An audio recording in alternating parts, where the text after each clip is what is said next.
Sangiran dari jurusan Ilmu Ekonomi Universitas Islam Negeri Alauddin Makassar. Di sini saya akan menjelaskan materi sejarah pemikiran ekonomi praklasik pada masa Fisiokrat.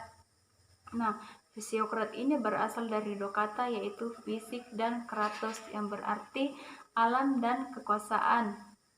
Nah, Fisiokrat ini menganggap bahwa sumber kekayaan terdapat pada sumber daya alam, bukan perdagangan internasional. Nah, masa Fisiokrat ini lahir sebagai pertentangan dari kaum merkantilisme yang sangat berkuasa dan dominan. Nah, masa Fisiokrat ini terdiri dari orang Prancis, para negarawan, para filosof, dan para pemikir ekonomi pada abad ke-18 atau tahun 1756. Nah, oleh karena itu prinsip laissez-faire, laissez-passer ini berkembang pada masa ini, yang berarti biarkanlah orang berbuat seperti apa yang mereka sukai tanpa campur tangan dari pemerintah. Salah satu tokoh utama dari masa Fisiokrat yaitu Francis Quesnay pada tahun 1684 sampai dengan tahun 1774. Nah, Quesnay ini memulai pendapatnya dengan asumsi bahwa ekonomi dapat digambarkan dari 3 kelas atau 3 sektor. Yang pertama yaitu sektor pertanian yang menghasilkan barang mentah dan hasil lainnya. Yang kedua yaitu sektor manufaktur yang memproduksi barang-barang pabrik seperti pakaian dan bangunan,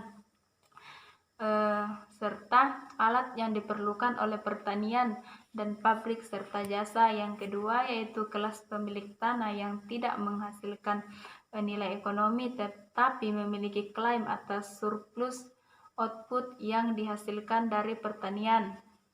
Selanjutnya yaitu terdapat beberapa pokok ajaran Fisiokrat terdiri dari 5 prinsip berdasarkan buku Joseph Oster dan Stanley pada tahun 1988 pada halaman 35. Yang pertama yaitu orde natural, di mana seluruh kegiatan manusia harus dibawa ke dalam hukum harmoni dengan hukum alam. Yang kedua yaitu laissez-faire, laissez-passer, di mana pemerintah tidak memperluas interferensinya dalam perekonomian dan bertujuan untuk melindungi kehidupan dan hak milik masyarakat. Tekanan terhadap yang ketiga yaitu tekanan pada sektor pertanian, yang dianggap bahwa sektor yang paling produktif dalam perekonomian karena dianggap memproduksi suatu surplus atau produk lebih banyak dari sumber daya alam yang telah digunakan.